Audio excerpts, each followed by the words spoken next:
নবনীতার গান গল্প চ্যানেলের সকল বন্ধুদের স্বাগত জানাই। আজ আমি শোনাব নিহার রঞ্জন গুপ্তর লেখা একটি গোয়েন্দা গল্প, নাম স্বর্ণমূর্তি।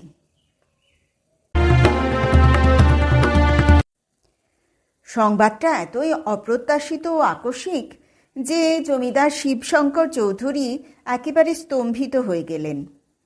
3 পুরুষের স্থাপিত গৃহদেবতা লক্ষ্মীনারায়ণের স্বর্ণমূর্তিখানি 4 তলার উপরের পূজার ঘর হতে চুরি গেছে।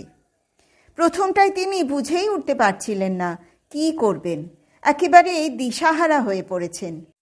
শুধু গৃহদেবতা বলেই নয়, মূল্য হিসাবেও স্বর্ণমূর্তিটি অমূল্য। প্রায় 4.5 ইঞ্চি পরিমাণ লম্বায় যুগল মূর্তিটি, এবং সেই মূর্তির গায়ে বহু মূল্যবান হীরকখণ্ড বসানো। রূপার সিংহাসনের ওপরে মূর্তিটি বসানো থাকত। অন্ধকারে মূর্তির গায়ে সেই সব হীরকগুলি অদ্ভুত একটা জ্যোতি বিকিরণ করত। কলকাতায় চৌধুরীদের প্রকাণ্ড কাঠের ব্যবসা। এ ব্যবসা শিবশঙ্করের প্রপিতামহ রাধাকান্ত চৌধুরীর সময়েই। বর্তমানে সেই ব্যবসার সঙ্গে শিবশঙ্কর মাইকার খনি কিনেছেন তার পরম বন্ধু স্যার শ্রীনাথ সরকারের সঙ্গে আধাআধি বখরায়। মাইকার খনির কাজ সবে শুরু হয়েছে। স্যার শ্রীনাথ সরকারও কলকাতা শহরে একজন বিখ্যাত নামকরা ব্যবসায়ী ও লক্ষপতি।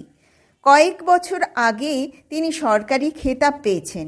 আজ সকাল 8টার ট্রেনে এখানে তার কলকাতা হতে আসবার কথা। সকালবেলায় ড্রাইভার গাড়ি নিয়ে স্টেশনে গেছে শ্রীনাথকে আনতে। শিবশঙ্কর বাইরের ঘরে বসে বন্ধুর জন্য অপেক্ষা করছেন।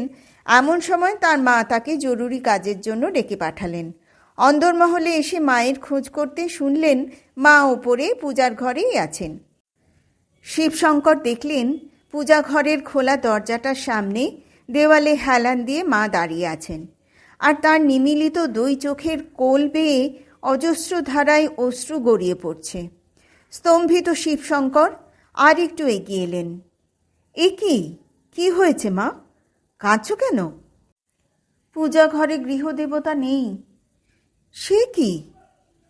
হ্যাঁ বাবা, আমি নিজেই কাল শয়ন আরতির পরে তালা লাগিয়ে গেছি এবং নিজের হাতে এসে এই খানিক্ষণ হয় তালা খুলেছি। প্রথমটায় নজর পড়েনি, কিন্তু সিংহাসন গোছাতে গিয়েই নজরে পড়ল। চলো মা দেখি, তুমি নিশ্চয় ভালো করে খুঁজে দেখোনি। ঘরে তালা দেওয়া 4 তলার উপরে পূজার ঘর, কার সাধ্য এখান থেকে মূর্তি চুরি করে? তাছাড়া হাওয়ায় তো আর উড়ে যেতে পারে না মূর্তিটা। মা কোনো জবাব দিলেন না ছেলের কথায়। শিবশঙ্কর পূজা ঘরে প্রবেশ করলেন, কিন্তু সত্যি মূর্তিটি যেন হাওয়াতেই উবে গেছে। সমগ্র পূজার ঘর তন্ন তন্ন করে খুঁজেও স্বর্ণমূর্তি পাওয়া গেল না। এমন সময় নিচে গাড়ির হর্ন শোনা গেল। ওই স্যার শ্রীনাথ এলেন। আমি নিচে যাই মা, কিন্তু এ কথা কাউকে এখন বলো না। এ বাড়ির কেউ যেন না জানতে পারে যে গৃহদেবতার মূর্তি চুরি গেছে। বেশ, কিন্তু পূজারী ঠাকুর? আচ্ছা, সে এলে প্রথমে সে যেন আমার সঙ্গে দেখা করে। চিন্তিত মুখে শিবশঙ্কর নিচে নেমে গেলেন।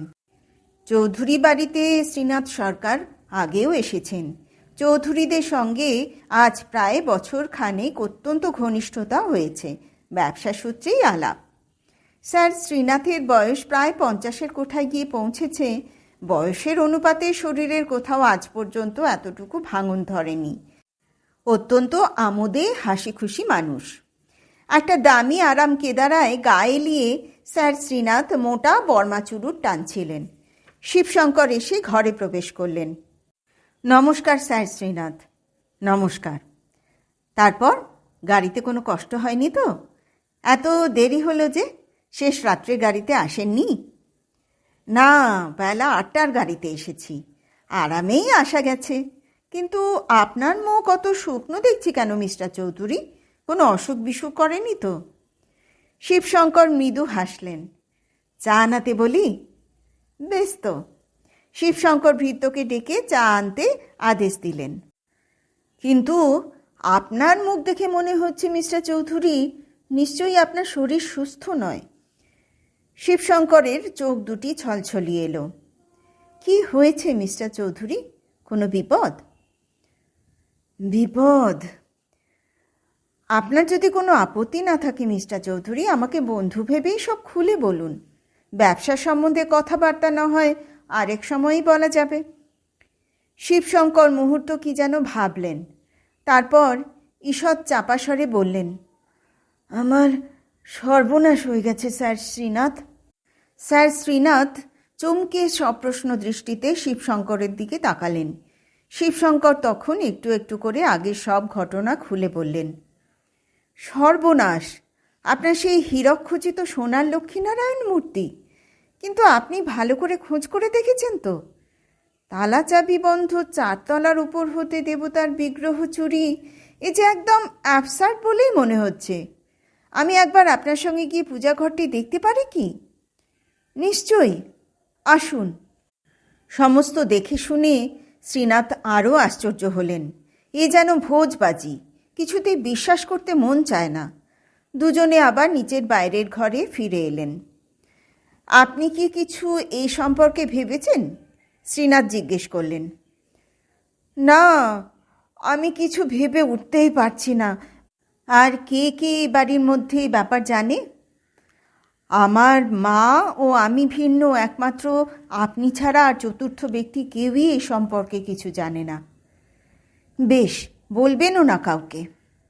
কিন্তু আর একটু পরেই পূজারি আসবে, তার কাছে তো ব্যাপারটা চাপা থাকবে না। পূজারি? হ্যাঁ, এই গ্রামেরই এক বৃদ্ধ ব্রাহ্মণ রামকুমার সান্যাল মহাশয় প্রত্যহ এসে আমাদের গৃহদেবতার পূজা করে যান। লোকটি কেমন? অত্যন্ত সজ্জন, সচ্চরিত্র, ধর্মভীরু। আজ 2 পুরুষ ধরে ওরাই আমাদের গৃহদেবতার পূজা করে আসছেন। বিশ্বাসযোগ্য তাহলে? নিশ্চয়ই। তবে তাকে ডেকে সব বুঝিয়ে বলে আপাতত চুপ করে থাকতে বলুন। আমিও তাই ভেবে রেখেছি। এমন সময়ে ভৃত্য এসে সংবাদ দিল পূজারী ঠাকুর বাবুর সঙ্গে দেখা করতে চান। ভিতরে আসতে বলো ঠাকুরমশাইকে। আসুন ঠাকুরমশাই, বসুন। আপনাকে বিশেষ একটা কারণে ডেকে পাঠিয়েছি। শিবশঙ্কর সমস্ত ঘটনা খুলে বললেন। আপনি ঘুণাক্ষরেও এ কথা আমি না বলা পর্যন্ত কারো কাছে প্রকাশ করতে পারবেন না। কিন্তু এই সর্বনাশ কেমন করে ঘটল চৌধুরী মশাই? তাই যদি জানতাম ঠাকুরমশাই, তবে এতক্ষণে নিশ্চয়ই একটা বিহিত করতাম। আমি একটা সাজেশন আপনাকে দিতে চাই মিস্টার চৌধুরী। স্যার শ্রীনাথ বললেন। বলুন। বিখ্যাত রহস্যভেদী কিরিটি রায়ের শুনেছি নাকি অস্বাভাবিক ক্ষমতা এইসব রহস্য উদ্ঘাটন ব্যাপারে। তাকে জানালে কি রকম হয়? আপনি কি সত্যিই মনে করেন যে এ ব্যাপারে কিরিটিবাবু আমাকে সাহায্য করতে পারবেন? চেষ্টা করে দেখতেই বা ক্ষতি কি? বেশ, কি করতে হবে আমাকে বলুন। কিছুই আপনাকে করতে হবে না মিস্টার চৌধুরী। আপনি সন্ধ্যার গাড়িতেই কিরিটি রায়কে আসবার জন্য একটা তার করে দিন। তার করে দিলেই তিনি আসবেন? তার করে দিন আপনার বড় সাংঘাতিক বিপদ, তার সাহায্য আপনি চান, তাহলেই দেখবেন তিনি নিশ্চয়ই আসবেন। স্যার শ্রীনাথের অনুমানই সত্যি হলো। সন্ধ্যার দিকে জবাব এলো, স্টার্টিং অ্যাটেন্ড স্টেশন কিরিটি। ট্রেনটা শেষ রাত্রের দিকে নির্দিষ্ট স্টেশনে এসে থামল। ফাল্গুন মাস, শীত প্রায় যাই যাই করছে। ভোরের দিকে সামান্য একটু ঠান্ডার আমেজ মাত্র পাওয়া যায়। অস্পষ্ট একটা আলো ছায়া, যেন প্রথম ঘুম ভাঙা রাতের মতোই স্বপ্নময়। ছোট স্টেশনটি, লাল সুরকি ঢালা বাঁধানো উঁচু প্ল্যাটফর্ম। প্ল্যাটফর্মের সীমানা মেহেদির বেড়া দিয়ে নির্দিষ্ট। স্টেশনটি যেমন ছোট, যাত্রীও তেমন স্বল্প। কিরিটি সুটকেস হাতে সেকেন্ড ক্লাস কম্পার্টমেন্ট থেকে নামতেই শিবশঙ্কর এগিয়ে এলেন। কিরিটি রায়? হ্যাঁ, নমস্কার। আমারই নাম শিবশঙ্কর চৌধুরী। ও নমস্কার। আসুন, স্টেশনের বাইরে গাড়ি আছে। আপনি নিশ্চয়ই অবাক হয়েছেন এরকম হঠাৎ করে তার করে ডেকে আনায়। না না, কারণ আমি আপনার তার পেয়েই বুঝেছিলাম নিশ্চয়ই কোনো বড় রকমের বিপদে আপনি পড়েছেন। তবে আপনার মুখ দেখে বুঝতে পারছি খুন খারাপি নয়, কোনো বিশেষ মূল্যবান জিনিস আপনার চুরি গেছে। দারুণ বিস্ময়ে হাঁ করে শিবশঙ্কর কিরিটির মুখের দিকে তাকালেন। কিরিটি মৃদু হেসে শিবশঙ্করের দিকে তাকিয়ে বললেন, আপনি ভাবছেন নিশ্চয়ই আমি অন্তর্যামী কিনা? ভয় পাবেন না মিস্টার চৌধুরী, আমি জাদুকরও নই, অন্তর্যামীও নই। এটা আমার সিম্পল ডিডাকশন মাত্র। কারণ খুন খারাপির ব্যাপার হলে সেটা প্রথমেই আপনি আমার সাহায্য না চেয়ে পুলিশের সাহায্যই নিতেন, এবং সেটাই স্বাভাবিক। এবং এমন কোনো মূল্যবান জিনিস আপনার খোয়া গেছে যেটা সকলের সামনে প্রকাশ করতে আপনি ইচ্ছুক নন। ঠিক তাই, কিন্তু আপনি কি করে জানলেন? তা না হলে আপনি ড্রাইভার না পাঠিয়ে নিজে মোটর হাঁকিয়ে আসতেন না। শিবশঙ্কর শ্রদ্ধা বিগলিত স্বরে বললেন, মিস্টার রায়, আপনার কথা যত শুনছি ততই আমি মুগ্ধ হয়ে যাচ্ছি। স্যার শ্রীনাথ সত্যিই বলেছিলেন অসাধারণ ক্ষমতাশালী লোক আপনি। এখন বুঝতে পারছি তার কথা এতটুকুও অতিরঞ্জিত নয়। এখন আমার সত্যিই আশা হচ্ছে মূর্তিটির একটা কিনারা আপনি করতে পারবেন। স্যার শ্রীনাথ মানে স্যার শ্রীনাথ সরকার নাকি? হ্যাঁ, তিনি আমার পরম বন্ধু। তিনি আমাকে আপনার কথা বলেন। ও, তারপর একটু থেমে কিরিটি বললে, হ্যাঁ, কি বলছিলেন? শিবশঙ্কর তখন একটু একটু করে সমগ্র ব্যাপারটি খুলে বলে গেলেন। আমরা এসে পড়েছি মিস্টার রায়, ওই আমার বাড়ি মধুনিবাস। শিবশঙ্কর আঙুল তুলে প্রায় 20-25 দূরে লাল রঙের 4তলা প্রাসাদোপম এক অট্টালিকা নির্দেশ করলেন। আচ্ছা মিস্টার চৌধুরী, আপনি আমার পরিচয়ও নিশ্চয়ই গোপন রাখতে চান?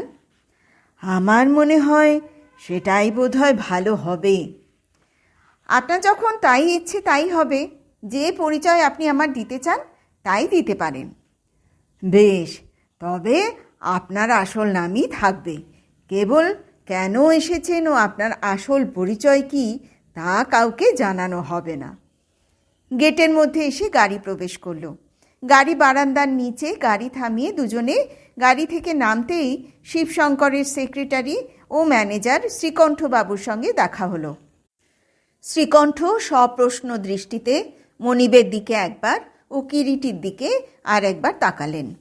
শ্রীকণ্ঠের বয়স 30 হতে 32-এর মধ্যে, মাজা গায়ের রং, লম্বায় প্রায় 6.25 ফুট হবেন, পেশল বলিষ্ঠ চেহারা, নাকটা একটু ভোঁতা, ছোট ছোট গোল গোল দুটি চোখ, চোখের দৃষ্টি ভোঁতা, বুদ্ধির কোনো আলোই তাতে নেই। শিবশঙ্করই পরিচয় দিলেন, ইনি হলেন কিরিটি রায়, আমার অতিথি, আর ইনি আমার সেক্রেটারি ও ম্যানেজার শ্রীকণ্ঠ মল্লিক। দুজনে নমস্কার ও প্রতি নমস্কার জানালো পরস্পরকে। কিরিটি বাবু থাকবার ঘর ঠিক করে রেখেছেন?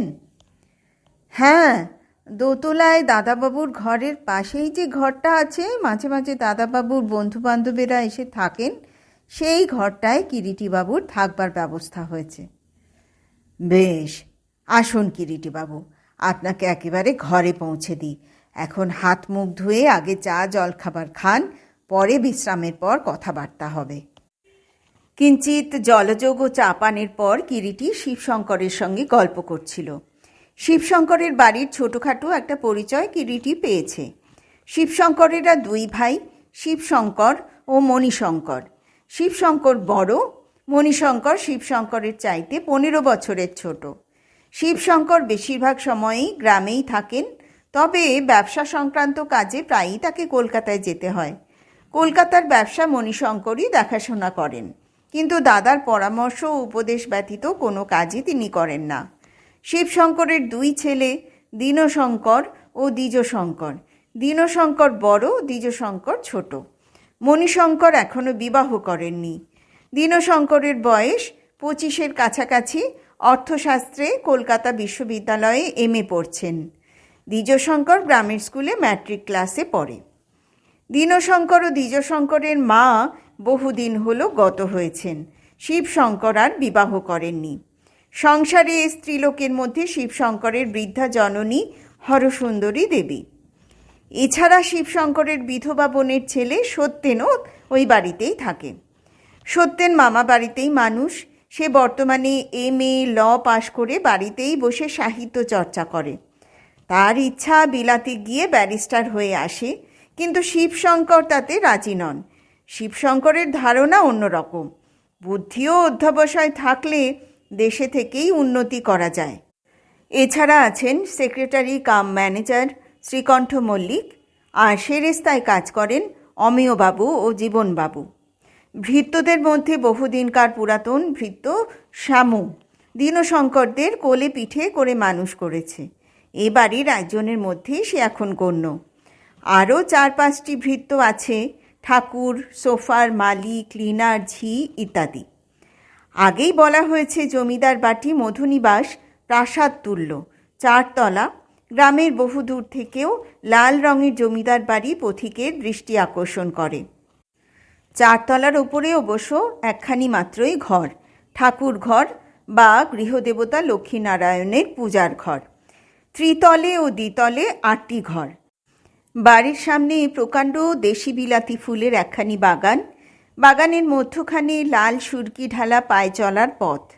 বাড়ির পিছন দিকে প্রায় 10-11 কাঠা জমির ওপরে আম, জাম প্রভৃতি ফলের বাগান। বাগানের সীমানা পেরিয়ে নজরে পড়ে সবুজ মাঠ ও চষা জমি। বাড়ির 2 দিক দিয়ে 2টি সিঁড়ি।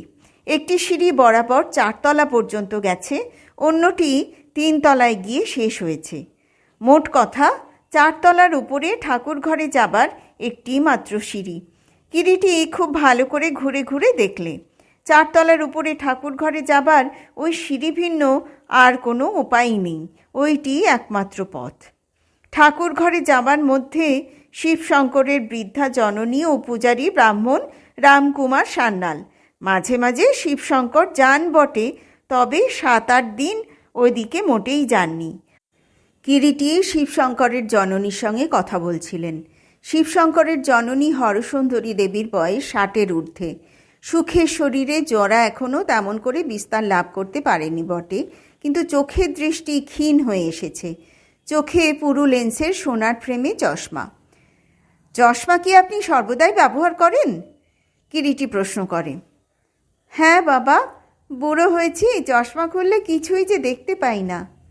আপনার নিশ্চয়ই মনে আছে আপনি শেষ কখন লক্ষ্মীনারায়ণের মূর্তিটি ঠাকুরঘরে দেখেছিলেন?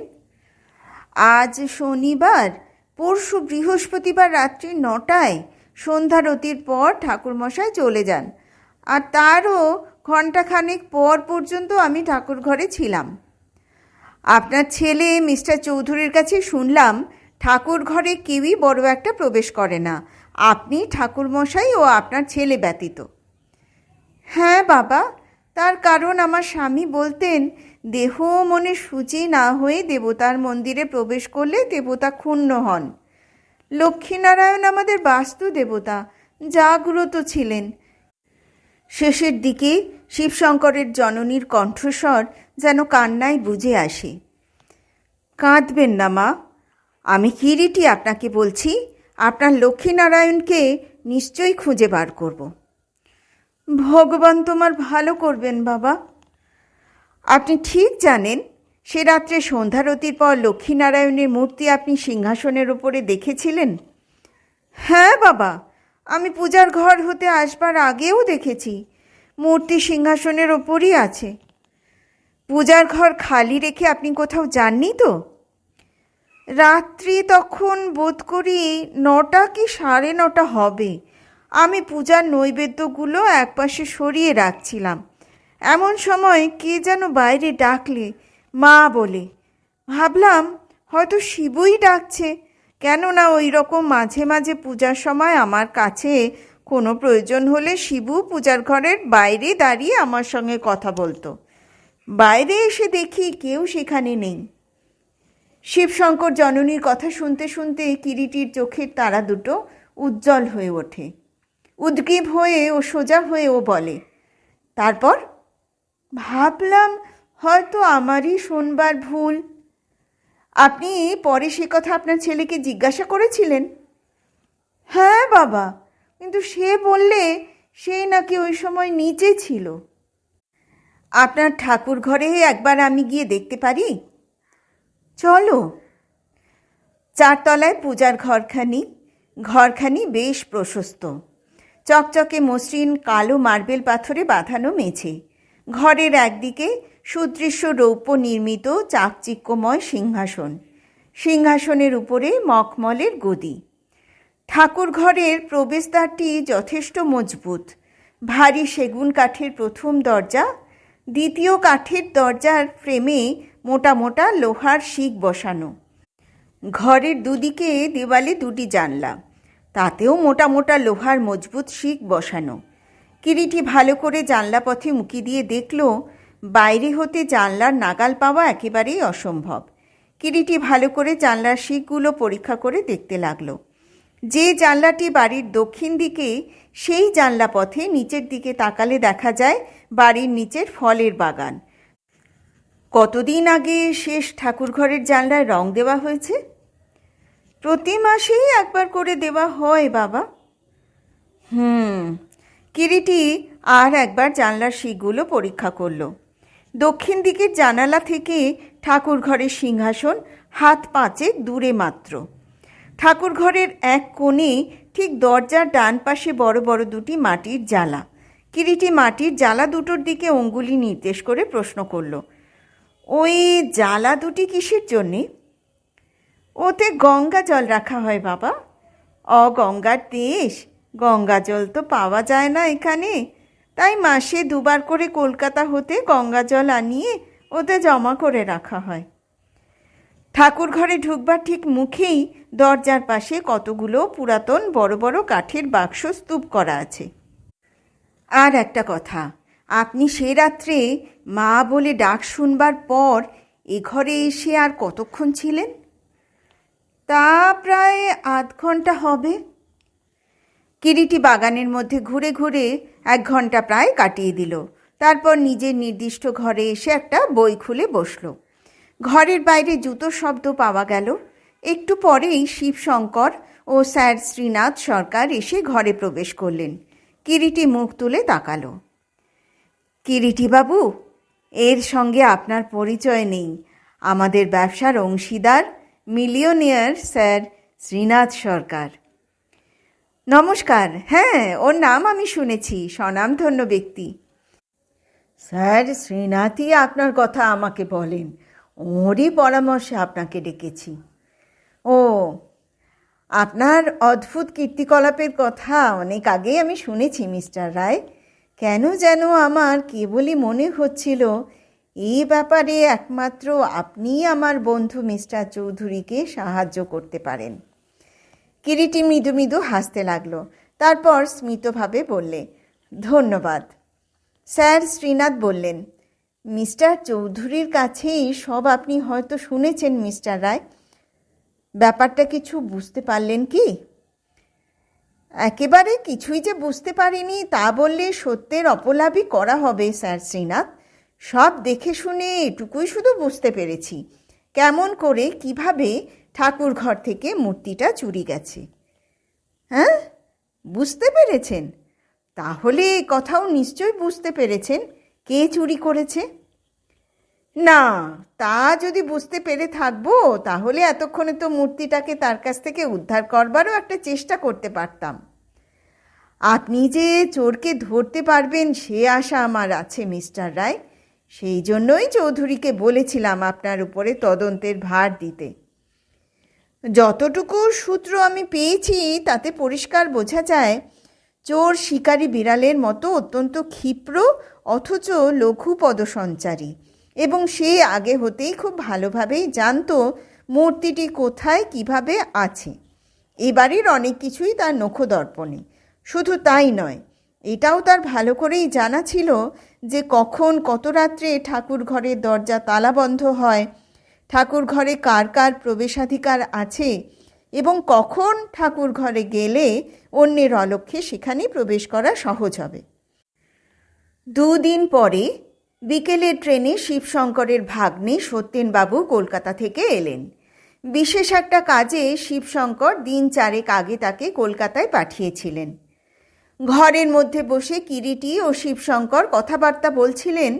স্যার শ্রীনাথও ব্যবসা সংক্রান্ত কথাবার্তা সব ঠিক করে গতকাল বিকেলে ট্রেনে কলকাতায় চলে গেছেন। কিরিটি বলছিল, আপনি কি কাউকে এই চুরির ব্যাপারে সন্দেহ করেন মিস্টার চৌধুরী? শিবশঙ্কর বললেন, আপনার কথাটা ঠিক আমি বুঝে উঠতে পারলাম না কিরিটি বাবু। মানে যে মূর্তিটা চুরি করেছে এ বাড়ির সব কিছুই, এমনকি ঠাকুর ঘরের মাইনিউটেস্ট ডিটেলস পর্যন্ত সে জানে। He had a distinct picture in his mind. Shivshankar এতক্ষণে ধরতে পারলেন কিরিটির কথার ধারাটা কোন দিকে চলেছে। কিছুক্ষণ তিনি গুম হয়ে বসে রইলেন, তারপর মৃদু গম্ভীর স্বরে বললেন, বুঝতে পেরেছি মিস্টার রায় আপনি কি জিজ্ঞাসা করছেন, কিন্তু দেখুন মিস্টার চৌধুরী, এই ধরনের বহু ক্ষেত্রে লক্ষ্য করেছি যে দিক দিয়ে আমরা স্বপ্নেও আঘাত আসবার কথা ভাবতে পারি না, সেই দিক থেকেই অতর্কিতে আঘাত এসেছে। লোভের মতো শত্রু মানুষের আর দ্বিতীয় নেই। লোভের বশবর্তী হয়ে মানুষ হিতাহিত, পাপ পুণ্য, ন্যায় অন্যায়, ধর্ম অধর্ম সব ভুলে যায়। সে রাত্রে বাড়িতে থাকবার মধ্যে ছিলাম আমি, আমার মা, আমার ছোট ছেলে দ্বিজশঙ্কর, আমাদের ম্যানেজার ও সেক্রেটারি শ্রীকণ্ঠবাবু, সেরেস্তায় অমিয়বাবু ও জীবনবাবু, আর চাকর বাকরেরা। সত্যেনও ছিল না, সে আজ এসেছে। দেখুন মিস্টার চৌধুরী, একটা অনির্দিষ্ট সন্দেহকে মনে মনে পোষণ করে এড়িয়ে যাওয়াটা কোনো মতে বুদ্ধিমানের কাজ নয়। চাকর বাকরের কথা ছেড়ে দিন, এই ব্যাপারে আমি তাদের এতটুকুও সন্দেহ করি না। কেননা চোর যেই হোক, চুরির ব্যাপারে যে বুদ্ধি ও চাতুর্যের পরিচয় সে দিয়েছে, অশিক্ষিত চাকর বাকরের মাথায় তা খেলতে পারে না। তাদের বাদ দিলে থাকে স্বয়ং আপনি, আপনার মা, শ্রীকণ্ঠবাবু, অমিয়বাবু, জীবনবাবু এবং আপনার ছেলে দ্বিজশঙ্কর। এদের মধ্যে আপনাকে, আপনার মাকে ও দ্বিজশঙ্করকে অনায়াসেই এক্সক্লুড করা যায়। বাকি যারা থাকেন তাদের মধ্যে কাউকে আপনার সন্দেহ হয় কি? শ্রীকণ্ঠবাবু আজ 3 বৎসর আমার সঙ্গে কাজ করছেন। যেমন কর্মঠ তেমনই বিশ্বাসী। গরিবের ছেলে, উচ্চশিক্ষার প্রবল বাসনা থাকা সত্ত্বেও অর্থের অভাবে বেচারিকে চাকরি নিতে হয়েছে। তার সব কাজই যেন চুলচেরা ও আপ টু দি মার্ক। তাকে আমি অবিশ্বাস করি mister Roy. He is beyond all suspicion. Amiya জীবনবাবু, তারা বাইরের বাড়িতেই থাকেন সর্বদা, কখনো আজ পর্যন্ত অন্দরে প্রবেশ করেননি। তাদের পক্ষে এ বাড়ির সব কিছু জানা একেবারেই সম্ভব নয়। তাছাড়া দুজনেরই আমার মতো বয়স ও এ বাড়িতে প্রায় 30 বছরের ওপর চাকরি করছেন। এমন সময় সত্যেন এসে ঘরে প্রবেশ করলেন। মামা। কে? সতু, এসো। এটি আমার ভাগ্নে সত্যেন, কিরিটিবাবু। আর সতু, ইনি আমার বন্ধু কিরিটি রায়। উভয়কে নমস্কার ও প্রতি নমস্কার জানান। কিরিটি তীক্ষ্ণ দৃষ্টিতে সত্যেনকে দেখছিল। বয়স 25-26-এর বেশি নয়। দোহারা চেহারা হলেও দেহে বেশ শক্তি রাখে বলেই মনে হয়। এককালে সত্যেন রীতিমতো ব্যায়ামাদি করত। প্যারালাল বার, রিং, ট্রাপিজ প্রভৃতিতে বেশ সুদক্ষ ছিল। সন্ধ্যার গাড়িতেই এলে বুঝি? তোমার না সকালের 8টার গাড়িতে আসবার কথা ছিল? হ্যাঁ, সকাল 8টায় যে গাড়িটা, তাতেই আসবো ভেবেছিলাম, কিন্তু আজ 7 দিন হলো সে ট্রেনটা তুলে নিয়েছে। মানে যে গাড়িটা হাওড়া থেকে রাত্রি 10টায় ছেড়ে এখানে ভোর 8টায় এসে পৌঁছতো, তাই সকালে ট্রেনেই আসতে হলো। কিরিটি সত্যেনের কথায় যেন সহসা উদ্গ্রীব হয়ে ওঠে। কিন্তু কাল সকালে আমি স্টেশনের দিকে বেড়াতে গিয়েছিলাম, দেখলাম 8:10 একটা ট্রেন এলো। ওটা তো ডাইরেক্ট কলকাতা হতে আসে না, ওটা আসানসোল জংশন থেকে রাত্রি 3টেয় ছাড়ে, ব্রাঞ্চ লাইনের ট্রেন। ওর সঙ্গে কলকাতার কোনো ট্রেনের যোগাযোগ নেই। ও, আপনার কাছে টাইম টেবিল আছে মিস্টার চৌধুরী? আছে, কেন বলুন তো? আমার একটু দরকার আছে, কিরিটি মৃদুস্বরে জবাব দেয়। সত্যেন ঘর থেকে বেরিয়ে টাইম টেবিল আনতে গেল। রাত্রে অনেকক্ষণ পর্যন্ত টাইম টেবিলটা নিয়ে কিরিটি কী সব দেখল ও কাগজে লিখল।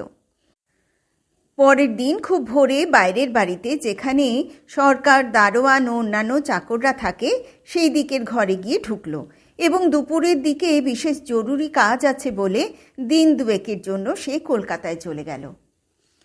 কলকাতা থেকে কিন্তু কিরিটি আর ফিরে এলো না। চতুর্থ দিন সকালে শিবশঙ্কর কিরিটির একখানা তার পেল। তারের বাংলা অনুবাদ করলে এই দাঁড়ায়: আপনার মূর্তিটি যদি উদ্ধার করতে চান তবে টেলিগ্রাম পাওয়া মাত্রই কলকাতায় রওনা হয়ে আসবেন। আজ বুধবার, শুক্রবারের মধ্যে পৌঁছানো চাই, কিরিটি। শিবশঙ্কর টেলিগ্রামখানা পড়ে একেবারে বিস্ময়ে হতবুদ্ধি হয়ে গেলেন। যেতে হলে আজই যেতে হয়, ভাববারও আর সময় নেই। যা হোক, বিলম্ব না করে সেই দিনই বিকেলের গাড়িতে তিনি কলিকাতায় রওনা হলেন এবং কিরিটিকে তার করে দিলেন সে সংবাদ দিয়ে। পরদিন ভোরে স্টেশনে কিরিটি স্বয়ং অপেক্ষা করছিল। ফার্স্ট ক্লাস কামরা থেকে শিবশঙ্কর নেমেই সামনে প্ল্যাটফর্মের উপরে অত সকালে কিরিটিকে দাঁড়িয়ে থাকতে দেখে সবিস্ময়ে বললেন, এই যে মিস্টার রায়, তারপর কি ব্যাপার? আপনার মূর্তির সন্ধান মিলেছে মিস্টার চৌধুরী। সত্যি? কোথায়? শিবশঙ্কর উদ্গ্রীব হয়ে ওঠেন। সন্ধান যখন করেছি, মূর্তি আমরা ফিরে পাবই, কিন্তু সন্ধানই যদি পেয়ে থাকেন তবে দেরি করে আর লাভ কি? উপায় নেই, আগামীকাল সকাল 7টা পর্যন্ত আমাদের দেরি করতেই হবে। কাল সকাল 8টার মধ্যেই আপনি আপনার হারানো মূর্তি ফিরে পাবেন, শুধু কয়েকটা ঘন্টা মাত্র। কিন্তু ব্যস্ত হবেন না মিস্টার চৌধুরী, কিরিটি রায়ের চোখে সে আর ধুলো দিতে পারবে না। I got him, he is now completely under my clutches. সে তা জানে না, তাই সে নিশ্চিন্তই আছে এবং কাল 8টা পর্যন্ত থাকবেও। সকাল তখন 6টা হবে। কলকাতা শহর সবে ঘুম থেকে উঠেছে। রাস্তায় রাস্তায় তখনও হোস পাইপে জল দিচ্ছে। কিরিটির গাড়িতে করেই কিরিটি ও শিবশঙ্কর আউটরাম ঘাটে এসে গাড়ি হতে নামল। এ কি, এখানে কেন এলেন মিস্টার রায়? কিরিটি মৃদু হেসে বললে, আপনার গৃহদেবতা যে বর্মার পথে রওনা হচ্ছেন, ওই যে নবদুর্গা জাহাজটি দেখছেন যেটিতে যাত্রীরা উঠছে, ওতেই চেপে দেবতা চলেছেন বর্মায়। বলেন কি? হ্যাঁ, চলুন, আর দেরি নয়। জল পুলিশের ইন্সপেক্টর শান্তিবাবু যেটিতে ওদের জন্যই দাঁড়িয়ে অপেক্ষা করছিলেন। কিরিটিকে দেখে হাত তুলে নমস্কার জানালেন। তারপর কি সংবাদ? এখনও আসেননি, এখানেই অপেক্ষা করবেন নাকি? না না, চলুন জাহাজের কেবিনে গিয়ে একেবারে অপেক্ষা করা যাক।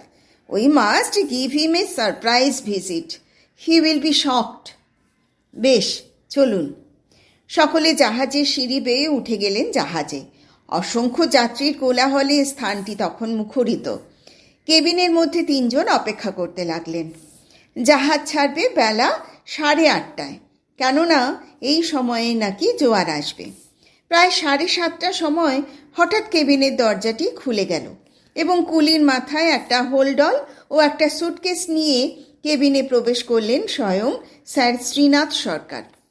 শিবশঙ্কর হঠাৎ বিস্ময়ে দাঁড়িয়ে উঠে প্রশ্ন করলেন, স্যার শ্রীনাথ, আপনি? বাকিটা তার কণ্ঠেই আটকে গেল। কিরিটিও ততক্ষণে উঠে দাঁড়িয়েছে। মৃদু হেসে সে বললে, good morning sir Srinath. Sir শ্রীনাথের মুখখানা সহসা যেন ছায়ের মতো সাদা হয়ে গেছে। তিনি কোনো মতে একটা ঢোক গিলে একবার কিরিটির মুখের দিকে, আবার শিবশঙ্করের মুখের দিকে তাকাতে লাগলেন। পরক্ষণেই নিজেকে সামলে নিয়ে কী সব বলতে উদ্যত হলেন। কিরিটি বাধা দিল, স্যার শ্রীনাথ, আপনি নিশ্চয়ই ভাবছেন কেন এত বড় ভুল করলেন, তাই না? কিন্তু পাশার ঘুঁটি এখন আপনার হাতের বাইরে চলে গেছে। Your game is up. Sir Srinath ততক্ষণে নিজের হতচকিত ভাবটা অনেকটা সামলে নিয়েছেন। শিবশঙ্করের দিকে তাকিয়ে বললেন, কিন্তু এসব কি মিস্টার চৌধুরী, এসবের অর্থ কি? শিবশঙ্কর এর কি জবাব দেবেন? তিনি নিজেও তখনও ব্যাপারটা কিছুই যেন বুঝে উঠতে পারছিলেন না, কেননা কিরিটি কিছুই তার কাছে ভাঙেনি। ভেবেছিলেন মূর্তিটা নিয়ে বর্মায় গিয়ে একটা ব্যবস্থা করে আসবেন এবং সেই টাকায় আবার আপনার ভরাডুবি ব্যবসাকে টেনে তুলবেন ডাঙায়। কথায় আছে, ম্যান প্রপোজেস গড ডিসপোজেস, কিন্তু এক্ষেত্রে হলো sir Srinath proposes, Kiriti disposes. তবে হ্যাঁ, এই কথাটা স্বীকার করব, শিবশঙ্কর বাবুর সঙ্গে আপনার বন্ধুত্বের যদি সত্যিই কোনো কিছু থেকে থাকে, সেটার পরিচয় দিয়েছেন ইচ্ছায় বা অনিচ্ছায় হোক, এ ব্যাপারে আমাকে তদন্তে নিযুক্ত করবার জন্য মিস্টার চৌধুরীকে পরামর্শ দিয়ে। শিবশঙ্কর বাবু নিশ্চয়ই চিরদিন আপনাকে তার জন্য আন্তরিক ধন্যবাদ দেবেন। এখন ভালোই মূর্তিটা বের করে দিন, তারপর আপনাকে পুলিশের হাতে ধরিয়ে দেওয়া বা না দেওয়ার ব্যাপারটা সম্পূর্ণ নির্ভর করছে আপনার বন্ধু শিবশঙ্কর বাবুর বন্ধুত্বের ওপরে। আপনি আপনার কাজ করেছেন, এবারে তার কাজ তিনি করবেন। My duty finishes here. ফেরবার পথে শিবশঙ্কর বললেন, সত্যি মিস্টার রায়, এখন বুঝতে পারছি আপনার কথাটা কত বড় সত্যি। মানুষ লোভে পড়ে কী না করে, না হলে স্যার শ্রীনাথের মতো বন্ধু লোক যে এত বড় হীন কাজ করতে পারবেন, এই যেন আমার স্বপ্নেরও অতীত ছিল। শান্তিবাবুও সঙ্গেই ছিলেন। তিনি বললেন, ওকে পুলিশের হাতে হ্যান্ডওভার করে দেওয়াই উচিত ছিল মিস্টার চৌধুরী। না, ধরা পড়বার লজ্জাই ওর পক্ষে মর্মান্তিক। আমার হারানো দেবতা তো আমি ফিরে পেয়েছি। চলতে চলতে সস্নেহে একবার মূর্তিটির দিকে তাকিয়ে বললেন, কত বড় অভাবে ও লজ্জার তাড়নায় পড়ে যে স্যার শ্রীনাথের মতো একজন লোককে এ জঘন্য কাজ করতে হয়েছিল। অত বড় একটা লোককে আর অপমান করতে আমার মন চাইলে না। ওই দিন সন্ধ্যায় শিবশঙ্করের কলকাতা ভবনে শিবশঙ্কর ও কিরিটির মধ্যে কথা হচ্ছিল। এখনও বুঝে উঠতে পারছি না মিস্টার রায়, কেমন করে আপনি অসাধ্য সাধন করলেন? শিবশঙ্কর প্রশ্ন করলেন। কিরিটি বললে, আপনাকে আমি আগেই বলেছিলাম, মূর্তিটা কিভাবে ঠাকুর ঘর থেকে চুরি গেছে তা আমি বুঝতে পেরেছিলাম, কিন্তু বুঝতে পারছিলাম না কে মূর্তিটা চুরি করতে পারে। একটা ব্যাপারে আমি শুরু থেকেই স্থির সিদ্ধান্তে এসেছিলাম, সেটা হলো চোর ওই বাড়ির সব কিছুর সঙ্গে, এমনকি ঠাকুর ঘরের খুঁটিনাটি ও আদেশ নিয়ম সম্পর্কেও পরিচিত ছিল, এবং সেদিক থেকে বিচার করতে গেলে বাড়ির লোকের উপরেই সর্বপ্রথম সন্দেহ জাগে। কিন্তু ওই রাত্রে যারা বাড়িতে উপস্থিত ছিলেন তাদের মুভমেন্ট সম্বন্ধে ভালো করে খোঁজ খবর নিয়ে বুঝেছিলাম বাড়ির কেউ নয়, এবং তাই যদি না হয় তবে এমন কোনো লোকের হাত এর মধ্যে আছে যিনি বাইরে থেকেও এই বাড়ির সব কিছুর সঙ্গে ভালোভাবেই পরিচিত। এমন লোক কে হতে পারে? খুঁজতে গিয়ে দেখলাম একমাত্র শ্রীনাথ সরকার ছাড়া আর কোনো বাইরের লোকই আপনাদের বাড়ির সঙ্গে, বিশেষ করে ঠাকুর ঘর সম্পর্কে পরিচিত নন। কিন্তু প্রথম দৃষ্টিতে তাকে সন্দেহ করা একেবারেই অসম্ভব। তিনি নিজে দোষী বলেই নিজ হাতে ইনিশিয়েটিভ নিয়ে আপনাকে আমার কথা জানান, মৌখিক সহানুভূতি ও স্নেহ দেখিয়ে বন্ধুত্বের অভিনয়ে। দোষী ব্যক্তির এ ধরনের সাইকোলজির নজিরের কোনো অভাব নেই। তারপর দ্বিতীয় কারণ ও ভাইটাল সূত্র আমি পেলাম আপনার ভাগ্নে সত্যেনবাবুর একটিমাত্র কথায়। কী রকম? ট্রেনের টাইমিংয়ের অদল বদলে সংবাদ পেয়ে আপনার সঙ্গে আলোচনায় আমি জানতে পেরেছিলাম স্যার শ্রীনাথ ওই দিন সকালে 8:30টার সময় আপনাদের ওখানে পৌঁছেছিলেন। স্যার শ্রীনাথকে সন্দেহ করলেও বুঝে উঠতে পারছিলাম না স্যার শ্রীনাথের পক্ষে ঠিক আগের দিন কলকাতা থেকে এসে মূর্তি চুরি করে আবার নির্দিষ্ট সময়ে কলকাতার ট্রেনে ওখানে এসে নামা কী করে সম্ভব। কিন্তু নতুন টাইম টেবিল থেকেই প্রমাণ হয় 7 দিন আগে ওই ট্রেনটি বন্ধ হয়ে যায়, কিন্তু আপনারা সেই কথা কেউ জানতেন না বলেই আপনাদের বা ড্রাইভারের কোনো সন্দেহ উপস্থিত হয়নি কি করে স্যার শ্রীনাথ ওই সময় কলকাতা থেকে এলেন। আপনারা জানতেন না বলেই আপনাদের সন্দেহ মাত্র হয়নি যে ওই সময় আসানসোলের ট্রেনেও আসা সম্ভব হতে পারে, এবং ওই একটি মাত্র চরম ও মারাত্মক ভুলেই স্যার শ্রীনাথের সকল সতর্কতা ও প্ল্যান মাটি হয়ে গেল। তিনি আমার চোখে ধরা পড়ে গেলেন।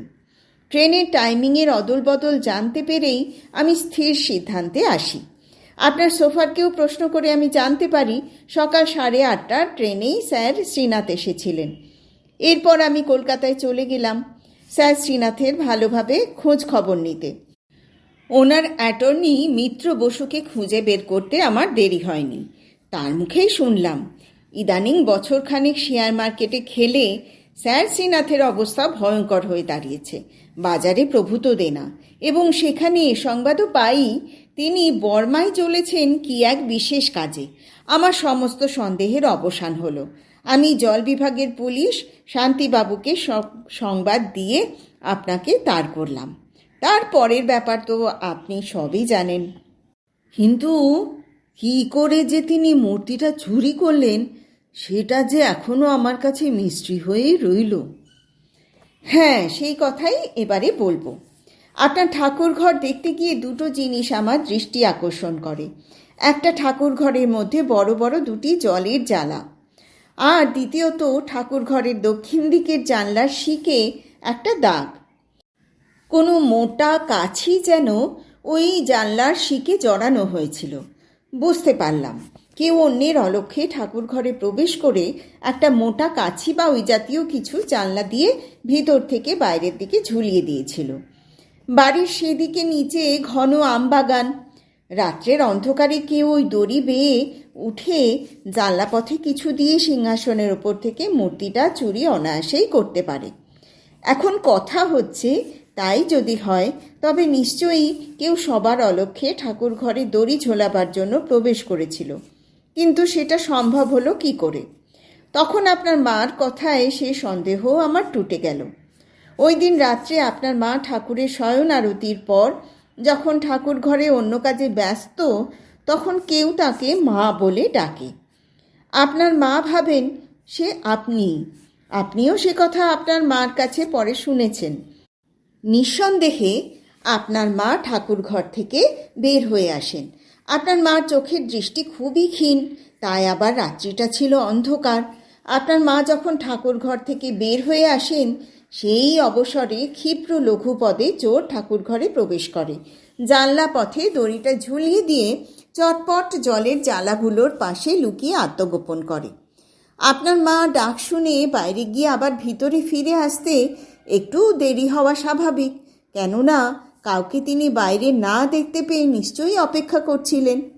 পরে আবার আপনার মা ঠাকুর ঘরে প্রবেশ করতেই সেই ঠাকুর ঘর থেকে সরে পড়ে।